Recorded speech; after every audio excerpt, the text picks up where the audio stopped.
So, first question, man, is just like, why did you trust a random stranger on the internet to save your marriage? Um, I watched a lot of I mean, you have some free videos out there, right? So that kind of helps reaffirm some of the things you're saying. But yeah, why dive in? Why take the next step and spend the money and dive into the program? Um, yeah, I was hearing the things you were saying. They were lining up with some other things that I had heard. The Gottman Institute, their method, and some of those that built some trust with me.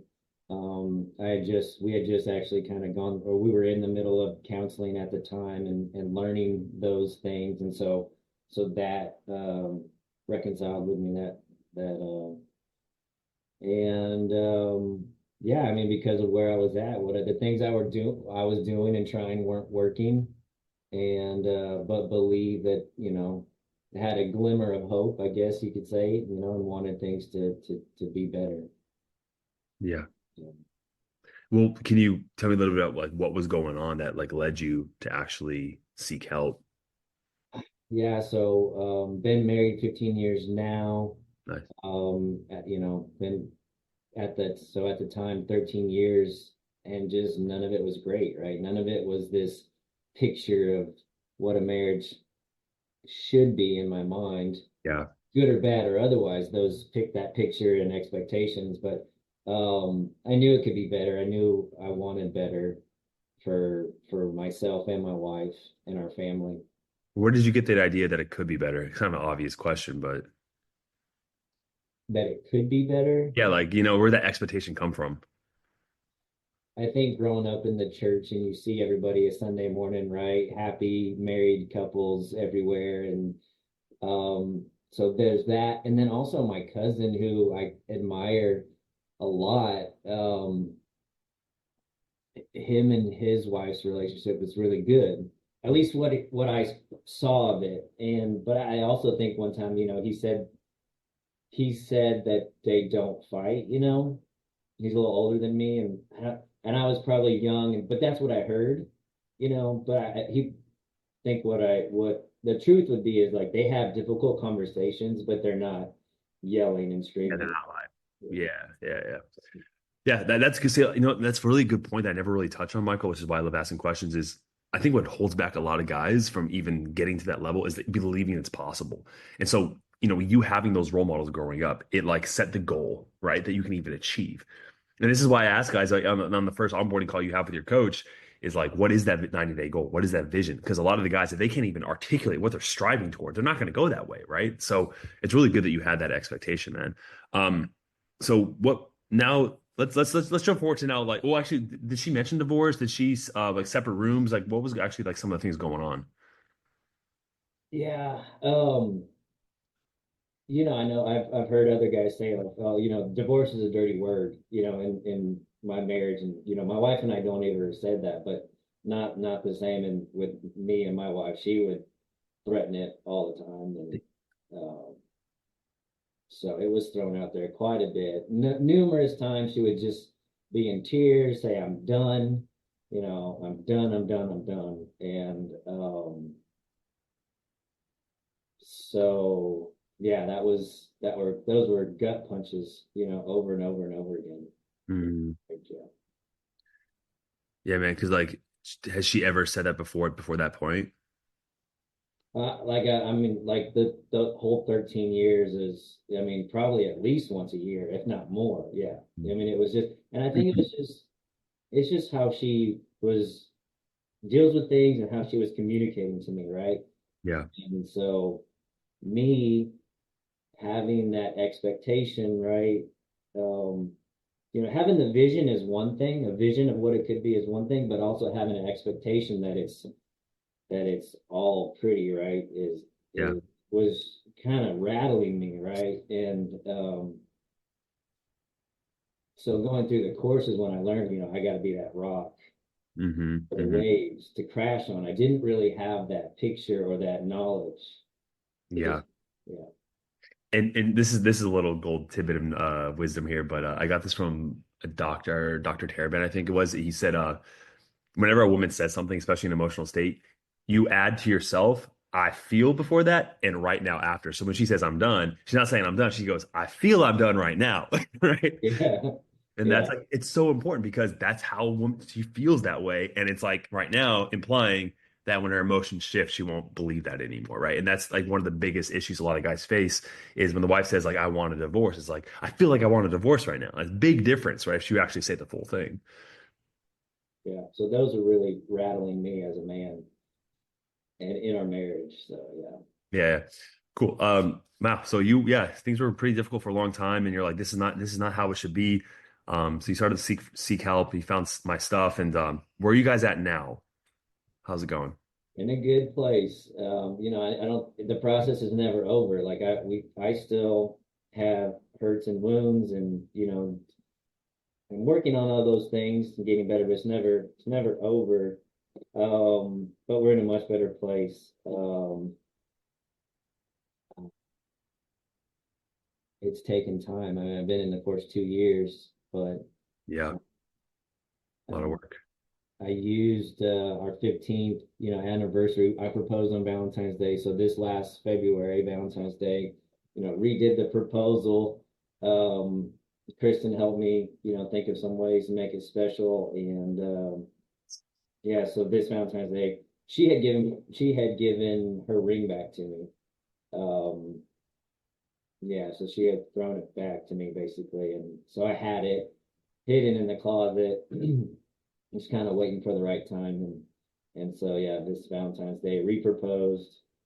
Might do another like a re-wedding, 15 years later, redo our vows. It's kind of where we're at. So yeah, a lot better. Yeah. Well, I mean, don't hold back. Tell me more. Like, what does better mean to you? Like, what's going on? Like, how's interactions different? Yeah, I mean, I'm able to hear her better, see her better for who she is as a woman and as my wife, right? And just step up better as a husband. So it's building, right? Because I've had to go from reducing the negative interactions to start building the positive ones. And so we're definitely on the uptick. Um, for much of the program, um, probably was in that stage 2 to 4. She angry and repair and angry and repair. Even early on, that there was some apathy where like she was just checked out, didn't even care. But definitely, building in that 4 or 5 stage now. So, Yeah. Wow. How do you know you're in 4 to 5? Like, what's going on? just better interactions more often, right? And so we're still going to disagree. We're still going to have conflicts and whatnot. We just got back from a week, road trip with the kids in Oh, an no. RV. So we survived, made it home. Yeah. Moment she was in tears. Like she didn't want to rent the RV, and I did, and we did, and um, moments I know she wished she wasn't there, but rather than reacting out of anger to her and her feelings, and um, yeah, getting angry at her for having those feelings, right? It's kind of where I would be in the past, like, well, you shouldn't even feel this way, but no, she does. So um but just absorbing that versus reacting to it, being a man and just continue leading, to the trip and back. Now it's just kind of, it'll be a funny story that we survived, lived through basically. Kind of Mhm. ended up renting a piece of junk RV that um, just kind of mechanically, engine and transmission was good, but we made it, but nothing super dangerous, just some nuances and Okay. inconveniences. But so we did that. But yeah, overall, it's the little interactions, just the smile, the smiles, I don't know. She's wearing the ring, I mean, Yeah. So, man, Michael, and that's 2 years, you've done a lot of work, right? You've done a lot of work. So let's dive into some of the things that you've changed. Like, just off the top, what is one thing that you noticed in this program? You're like, ah, I didn't realize that was an issue, something I did. And what did you do to kind of like correct that? Well, that was one I just explained is like I didn't have the knowledge as like of women are going to have these feelings and have these waves and all these tests, right? That was news to me that I needed to be that rock and Yeah. stand strong through all that. I don't know. I don't know why that was not new to me, but it was. Um, I mean, I think one of the yeah, it's just not taught, right? You don't know what you don't know, right? And a lot of times when someone is disrespectful to you or they're criticizing you, form of a test, it's like no, like I'm going to defend myself. Like, you don't disrespect me, like right? And that's a common response. But if you reframe that test as like, oh no, she's feeling hurt, she's not feeling hurt, she's feeling misunderstood, she needs love right now, she needs attention. Like, this is her way of saying I need something from you. It just has you show up differently, right? Instead of being defensive and pulling away from her, you kind of like so you stay in your ground, like you said, be the rock, and you kind of like keep yourself open. And then that wave washes over you, that emotional wave, and then it just goes back to serenity, right? yeah, yeah, that one was big. Uh, Realizing myself that I'm, yeah, a recovering Mr. Nice Guy, you know. Ah, Um, one particular part I resonate with is they like seek projects, right, to help. And I definitely feel that with my wife. My wife comes from, I mean, her mom left her dad when she was 9. She, had another female life partner at that point. Her dad went on to marry her crazy bipolar basketball coach. And he's on his third marriage. Her mom still lives with her life partner, and just brokenness, right? And so I was able to put those lenses on and see her as that hurt child in some of those reactions and feelings that she was having with me. So helped me be that rock. yeah. um and so the question again, sorry, was, No, you're good. You're good. So you mentioned the second thing was like the no more Mr. Nice Guy stuff. And yeah, how did that show up in the marriage? oh gosh, covert contracts, reacting poorly, covert contracts, that passive aggressive, stuff. Yeah, being indirect and yeah, kind of avoiding conflict. And would you say that a part of the issue with you guys was that you guys didn't really address the underlying issue, like a conflict, you kind of just skated around it, or Yeah, I mean, I wanted to, but it was hard to get there. yeah, It's hard to get there. yeah. What was the main hang up around that? Yeah, just our the way we fought, you Yeah, know, and we still do it. Oh well, yeah, we still have those tendencies, but I can navigate them better because I have better tools, right? When she calls me a this or a that, I mm-hmm. just I just don't react, I just Mm-hmm. so we're in the past, like you said, I would defend and fight. So Yeah. I know, Michael, for a lot of guys like myself included, it like not really taking leadership. What leadership actually even means in a relationship is hard for a lot of guys to grasp. But once you understand it, it really helps. It's do you see how you're able to lead more now in the relationship based off of the things you've learned? yeah, definitely, definitely. One hang up for me at the beginning was like, okay, I'm gonna do these things. I'm gonna wash these modules, take these classes, do these things, but then she's got to fix herself, but it was with a almost a covert contract that then we can focus on her, right? And so at the beginning, um my aim was that she would fix herself. Mm, And then it helped when that switch, when I realized like, no, it's just me. It's just me. I gotta fix me. And yeah. so Well, if I'm going to appeal to our logical brains here, the way I make it work out logically is when you're a guy that you want your wife to change, right? She feels like you're not taking responsibility for your stuff, right? Which makes her feel unsafe, and therefore she's more stubborn in who she is, right? But if you're like, I'm gonna change the things that I want to change in myself to be a better man for myself, she's like, oh, he's independently wanting to grow. Now I want to follow his lead, right? If she's because it'll allow her to fall into her more feminine state of like, I'm gonna supplicate to him, which is a good thing. I'm gonna be submissive to him. I'm gonna follow him. I respect and admire this man, so I'm gonna listen to him, right? And so that all starts with you changing yourself. And that's the kind of a way I logically kind of work it out in my mind for guys who don't understand that concept. Yeah. Yeah. Yeah. That's exactly right. Yeah. Mhm. So yeah. So like you mentioned being non-reactive with the tests. What is what is feel that you feel like one kind of hang up you still kind of struggle with that maybe we can try to figure out together what that's holding you back from the really locking in stage five? One hang up. Oh gosh. If one thing I hear her say sometimes is she doesn't feel important. And so Mm-hmm. um just trying to not get so distracted with work and everything, and just just put more effort into our relationship.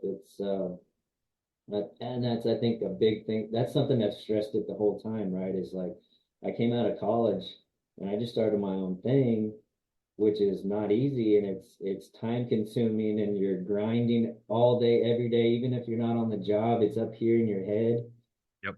So just being present in the marriage, just being present and just loving her better. Yeah. So Yeah, that's every, as you know, man, every guy struggles with that, right? And that's why it seems robotic, but like even just like planning out, like, hey, in your if it goes in if it goes in my calendar, it's gonna happen. So I don't know about you the same way, but you put in your calendar, like, at the end of the night, we're gonna talk about each other, or like once a month, it's like an us night. And so instead of watching TV or doing something with the kids, like we sit down, we just talk about the relationship. Like, how have you been? How have we been? What are our goals together, joint goals together? And it puts you on the same team, right? And so what that does, other than kind of combining you guys together as one flesh, is subconsciously, man, when she's arguing with you the next time and you guys are having this consistent routine of like working together, it's like it's less of this and it's more of like you guys are together, shoulder to shoulder, looking at the problem. Like, what's going on with us right now? And that framework in itself, it reduces so much emotional volatility with her when she gets upset. yeah, Yeah. Yeah. So yeah, just being a better team. yeah. And it's hard because when someone attacks you, when someone criticizes you, it's like it's oh, she's going against me, right?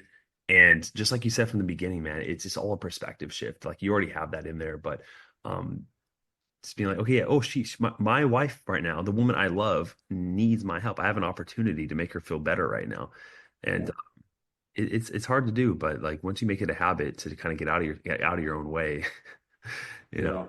yeah. Yeah. One thing Tony Robbins, through one of the modules, has a link to Tony Robbins, and Yeah. he was asking a guy, he's like, "You think she wants to leave you?" And I mean, and she may, right? But was she like, you're her primary source of income? You're the father of her children. She couldn't leave if she wanted to, really. So that really kind of pulled at a heartstring. Is like, golly, does my wife feel trapped with me? Like that's not what I want. I'm working hard so I can provide and lead and have that good marriage. But from that kind of struck me as Tony was like you're her sole source of income and the father of her children. Like, why would she leave? Why? Like, she wants to be in this. She wants to make this work. She almost doesn't have a choice otherwise. Yeah. So, I talk bad about therapy a lot, but I mean there are some good ones. And I remember one therapist, she would always emphasize to her clients, whenever they get into that problem talking mode, she always pause them and be like, and she's always like, you guys are here right now. Like you're here right now. And that's crazy for you to have her, like anyone listening to this, it's like if she's still there, mhm. she can leave. She can't, yeah, it may be painful for her to leave, but she's still there. And it's hard for those guys to see the wins. And if you focus on the problems too much, this is why we focus so much on the group calls with like, focusing on the wins. Um, but if you're able to see like it's just a perspective shift, right, Michael? It's like she's still there, she still loves you. Even if she doesn't show it at times, she's there. Um, yeah. So for you, Michael, what's been the most valuable part of this program for you? Man, I think, I mean, it's just the package deal, right? It's got it all. It's got all the facets.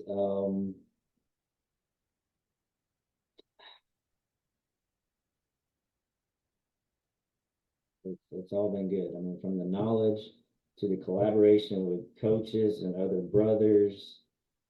I mean, even just to be able to, it's been hard. One thing that's been challenging is married and 5 kids is to find the time to hit the classes when they're shown. But just even having the recordings, I mean, I get something out of everything I watch, every time. So, I mean, it's all good. But sorry, your question was what's And the just the most valuable part of the program. And it sounds like what you're saying is just like it's comprehensive, right? Which is what we the, love here. Is like, the most, yeah, I mean, yeah, yeah, the most, it's you have the community, you have the coaches, you have the group calls, you have the chat support, like you have it all, yeah. And so and that's a really big thing about like with therapy. It's like this is the analogy I've been using lately, man. It's like if you have an illness, right? And you're like, it's like terminal illness, or your marriage is terminal for a lot of guys. Oh, let's go to the doctor 1 hour a week. You know what I mean? And when your marriage is not like on life support, it's like, no, you want like a comprehensive 24/7 almost like support. And yeah, so I think that's one of the ways we really stick out. But um, yeah, Mike, I always ask this last question before wrapping up. It's an interesting one. If you could go back 2 years to the beginning of this program in the time machine, just give yourself a piece of advice that he needed to hear in that moment to get him to where you are now. What would he need to hear from you? go back before the program. Yeah, right before you join the program, you get in a time machine, you're talking, and you give yourself a message or something to say to yourself. I wish I could go back further than that, All right, hey, let's go back further. Let's go back further. Yeah, Sure. no, I mean, but it would just be,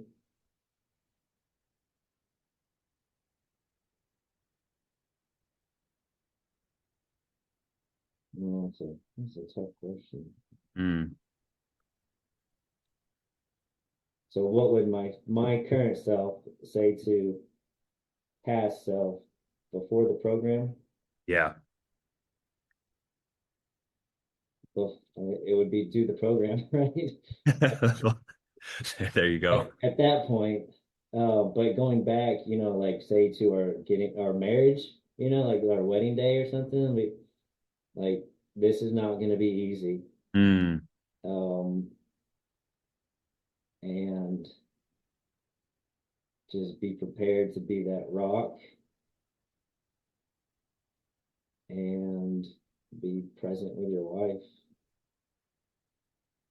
Um,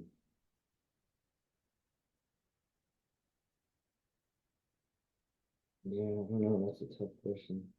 I think that's good advice.